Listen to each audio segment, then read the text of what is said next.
আসসালামু আলাইকুম রহমতুল্লাহি ওয়া বারাকাতুহু।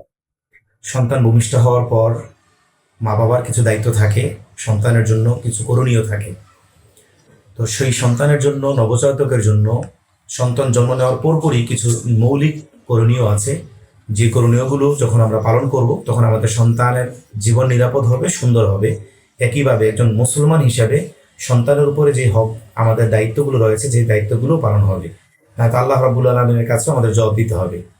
সন্তান জন্ম নেওয়ার পর নবজাতকের জন্য একজন বাবা হিসাবে, মা হিসাবে, একজন অভিভাবক হিসাবে আমাদের কি করণীয়, এটা ইসলাম আমাদেরকে শিক্ষা দিয়েছে। নবী করিম সাল্লাল্লাহু আলাইহি ওয়াসাল্লাম তার জীবদ্দশায় এবং সাহাবায়ে কেরাম রাদিয়াল্লাহু আনহুম তাদের আমলের মাধ্যমে এগুলো প্রমাণ করেছেন। আমি আজকে আপনাদের সামনে সেই সকল আমলগুলোকে গুছিয়ে কয়েকটা বিষয় আমি উল্লেখ করছি, যেগুলো নবজাতকের জন্মের পরপরই করতে হয়। প্রথম নম্বর কাজ হচ্ছে যে নবজাতক পৃথিবীতে আসার পরে ছেলে হোক মেয়ে হোক, ডান কানে আজান হবে এবং বাম কানে একামত হবে। এটা প্রত্যেকটা সন্তানের জন্যই প্রাপ্য এবং মা বাবা হিসাবে এটা আপনারা করে নেবেন। ভূমিষ্ঠ হওয়ার পরে যে কারো একজনের কাছে কোলে দিয়ে হতে পারে, অথবা যে আজান একামত দিবে তার কোলেও হতে পারে, দিয়ে ডান কানে আজান এবং বাম কানে একামতের ব্যবস্থা করবেন। এটা সাহাবায়ে কেরাম নবীজি সাল্লাল্লাহু আলাইহি ওয়াসাল্লাম করেছেন। নাম্বার 2 হচ্ছে তাহনিক করা।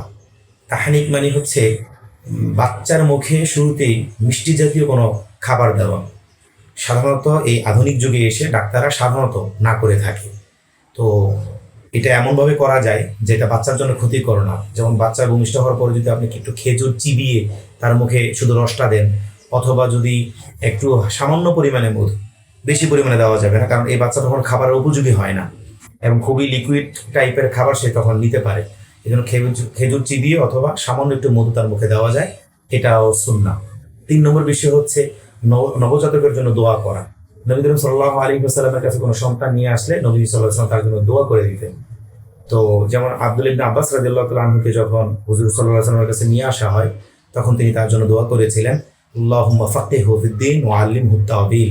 এই দোয়ার পরবর্তীতে আল্লাহ রাব্বুল আলামিন আব্দুল্লাহ ইবনে আব্বাসকে সারা বিশ্বের মধ্যে সবচেয়ে বড় মুফাসসির বানিয়েছিলেন এই দোয়ার বদৌলতে। তো এরকম কোনো আলেমকে দিয়ে বা কোনো ভালো মানুষকে দিয়ে, অথবা মা বাবা যারাই আমরা আছি, সন্তানের জন্য দোয়া দিব নবজাতকের জন্য। 4 নম্বর বিষয় হচ্ছে সন্তান ভূমিষ্ঠ হওয়ার পর সন্তানের জন্য 7ম দিনে সন্তানের চুলগুলো ফেলে এটা যে পরিমাণ ওজন হয় ওই পরিমাণ রূপার মূল্য ধরে সদকা করে দেওয়া। এটা 7ম দিনে করা। 7ম দিনে আরেকটা কাজ হচ্ছে যে সন্তানের জন্য সুন্দর একটা নাম রাখা। যে নামটা ভালো হয়, সুন্দর অর্থবহ একটা নাম। আমার নামের কয়েকটা ভিডিও আছে আমাদের এই চ্যানেলেই, আপনারা সেখানে ছেলে এবং মেয়েদের আলাদা আলাদা নাম পাবেন অর্থসহ। আপনারা সুন্দর একটা নাম রাখবেন। এরপরে 7ম দিনে আরেকটা কাজ হচ্ছে, পারলে ওই 7ম দিনেই করা, সেটা হচ্ছে আকিকা দেওয়া। যদি কখনো 7ম দিনে আকিকা দেওয়া সম্ভব না হয়, তাহলে পরবর্তীতে যে কোনো বেজর দিনে আকিকা দিতে পারবেন।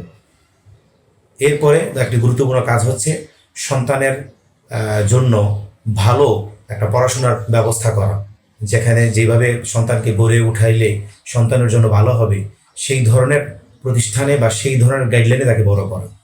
একজন নবজাতক মানে যখন দুনিয়াতে আসে, তখন সে সম্পূর্ণ ফ্রেশ মাইন্ড নিয়ে দুনিয়াতে আসে, কোনো কিছুই করার মতো তার বুঝ ক্ষমতা থাকে না। মা বাবা তাকে যেভাবে গঠন করবে সে সেভাবেই তৈরি হবে। হাদিসে পাকে ইরশাদ হয়েছে, কুল্লু মৌলুদিন ইউলাদু আলা ফিতরাতিল ইসলাম ফা আবাওয়াহু ইউহাউবিদানিহি আও ইউনাসসিরানিহি আও ইউমাজ্জিসানিহি। সুতরাং মা বাবা সন্তানকে যেইভাবে তাকে এগিয়ে নিবে সে সেভাবেই হবে। মা বাবা যদি তাকে ইসলামের পথে এগিয়ে নেওয়ার জন্য চেষ্টা করে, ছোটবেলা থেকে ইসলামের অনুশাসনে, ইসলামী ভাবধারায় সে বড় হবে, সেই ধরনের অঙ্গভঙ্গি সে শিখবে। মা বাবা যদি ইহুদি নাসারাদের মতো করে তাকে শেখানোর চেষ্টা করে বা চলে, তাহলে সে সেই ধরনের শিখবে। এই জন্য নবজাতকের সাথে আমাদের যে জরুরি কাজগুলো আছে, এর মধ্যে এটা হলো একটা গুরুত্বপূর্ণ বিষয়, যে তার ছোটবেলা থেকেই তার শিক্ষা দীক্ষার যেই ধর্মীয় রীতিনীতি আছে সেগুলো তাকে অভ্যস্ত করা। আল্লাহ তাআলা আমাদেরকে তৌফিক দান।